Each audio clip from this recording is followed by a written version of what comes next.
Hello दोस्तों, स्वागत है आपका हमारे YouTube channel learning at home में। और आज की इस नई वीडियो में मैं आपके सामने हाजिर हूँ एक नया टॉपिक लेकर। आज का हमारा नया टॉपिक है सार्क। तो दोस्तों, आज हम सार्क के बारे में जानेंगे। तो चलिए शुरू करते हैं।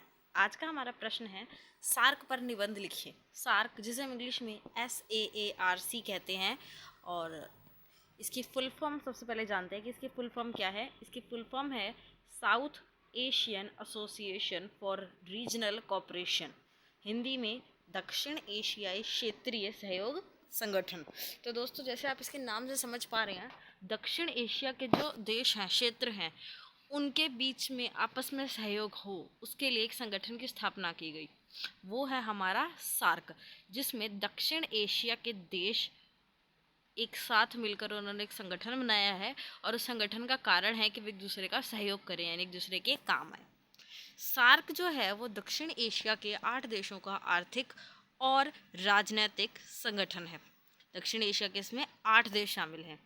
अब सार्क की स्थापना की बात करते हैं। सार्क की स्थापना हुई है 8 दिसंबर 1985 को बांग्लादेश की राजधानी ढाका में।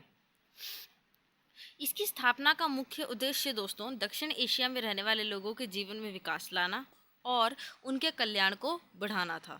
दक्षिण एशिया के जो क्षेत्र हैं उनमें आर्थिक, सामाजिक, तकनीकी और सांस्कृतिक गतिविधियों में तेजी आए और सभी लोग आत्मनिर्भर बने। ये इस संस्था का, संगठन का मुख्य उद्देश्य है। इतिहास के बारे में जानते हैं कि सार्क की शुरुआत कहाँ से हुई। 1970 के दशक में बांग्लादेश के जो तत्कालीन राष्ट्रपति थे जियाउर रहमान, उन्होंने दक्षिण एशियान देशों के एक व्यापार गुट के सृजन का प्रस्ताव किया। मई 1980 में दक्षिण एशिया के क्षेत्रीय सहयोग का विचार फिर रखा गया। अप्रैल 1981 में सातों देशों के विदेश सचिव कोलंबो में पहली बार मिले। तो दोस्तों, ये जो सार्क का विचार है, ये सबसे पहले 1970 के दशक में आया। और ये विचार कहाँ से आया? ये बांग्लादेश के जो उस समय के राष्ट्रपति थे जियाउर रहमान, उन्होंने एक दक्षिणी एशिया के देशों को एक व्यापार गुट बनाने का प्रस्ताव रखा कि हम सब मिलकर, जो दक्षिण एशिया के हम देश हैं, एक व्यापार गुट का निर्माण करते हैं। फिर 1990 के मई में जाकर दक्षिण एशिया के क्षेत्रीय सहयोग का विचार एक बार फिर रखा जाता है, क्योंकि उसके पहले इस पर ज़्यादा विचार नहीं होता। तो 1980 में लगभग एक दशक बाद इस विचार को फिर दोहराया जाता है। और अप्रैल 1981 में जो 7 देश थे, उनके विदेश सचिव कोलंबो में पहली बार मिलते हैं। और फिर हम देखते हैं कि 8 दिसंबर 1985 को सार्क की स्थापना की गई। सार्क के सदस्य देश जान लेते हैं कौन कौन है। इसमें देखिए दोस्तों, जब इस सार्क की स्थापना हुई थी तो इसमें 7 देश थे।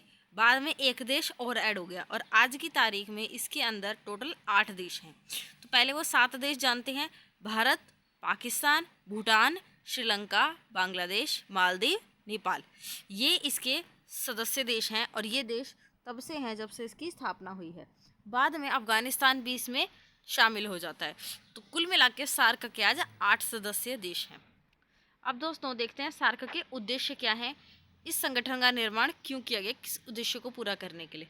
दक्षिण एशियान क्षेत्रीय सहयोग संगठन बनाने के अनेक उद्देश्य हैं, जो कि इस प्रकार हैं। पहला, दक्षिण एशिया में आपसी सहयोग से सभी देशों के बीच सहयोग, शांति और सुरक्षा बनाए रखना। देखिए, दक्षिण एशिया के जितने भी देश हैं वो आपस में सहयोग करें और उन देशों के मध्य में सहयोग को और शांति को, सुरक्षा को बनाए रखें, उसका पालन करें। दूसरा पॉइंट है, देशों के बीच आपसी विश्वास हो।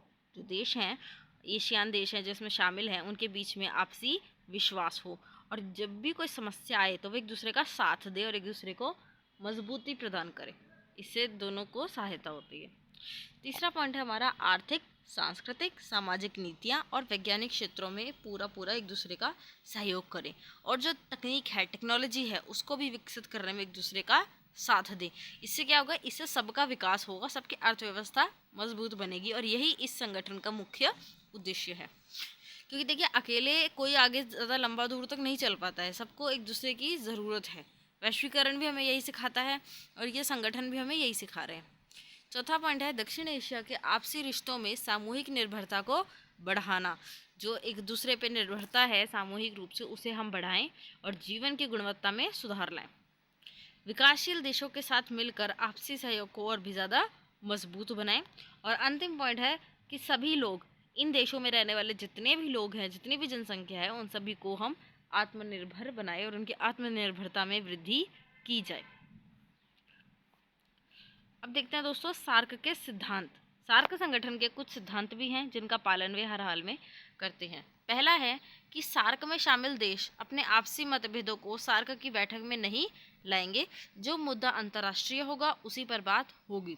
देखिए, सार्क में जो जो भी देश शामिल है वो अक्सर पड़ोसी देश भी होते हैं, तो यदि उनके बीच में आपस में कोई मतभेद चल रहा है तो वे उसे सार्क की बैठक में नहीं लाएंगे, नहीं उठाएंगे। वहाँ पे वे सिर्फ अंतर्राष्ट्रीय मुद्दों पे बात करेंगे। इसका उदाहरण जैसे मैं आपको देती हूँ, भारत और पाकिस्तान। आज भारत और पाकिस्तान के आपसी बहुत मतभेद है, बहुत मुद्दे हैं, लेकिन जब वे सार्क की बैठक में जाते हैं तो वे वहाँ पे इन मतभेदों की वो चर्चा नहीं करते हैं, वहाँ वे अंतर्राष्ट्रीय मुद्दों की बात करते हैं। दूसरा पॉइंट है, सार्क संगठन में शामिल देश एक दूसरे के आंतरिक मामलों में हस्तक्षेप नहीं करेंगे। जो सार्क संगठन है उनके देश के अंदर यदि कोई भी आंतरिक मामले होते हैं तो उसमें वे हस्तक्षेप नहीं करेंगे कि हम सार्क संगठन के सदस्य हैं तो हम हस्तक्षेप कर सकते हैं, नहीं, उन्हें ये अधिकार प्राप्त नहीं है।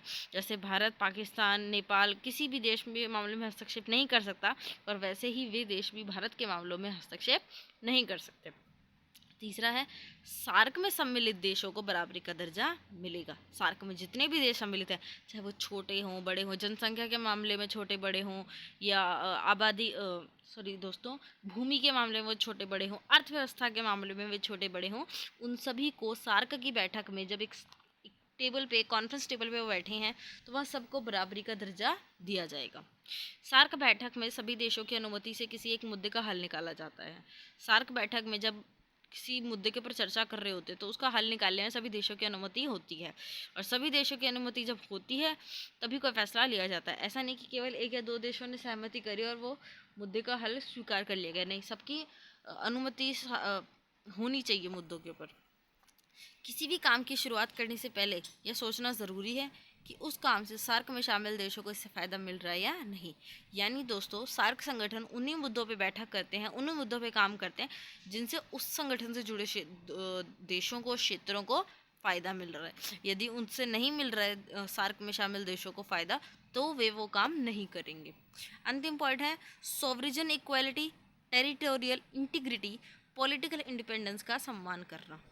इन तीन मुख्य तत्वों का सभी राष्ट्र सम्मान करेंगे ताकि हर देश की संप्रभुता और अखंडता बनी रहे। तो दोस्तों, ये थी मेरी आज की video straight from my notes.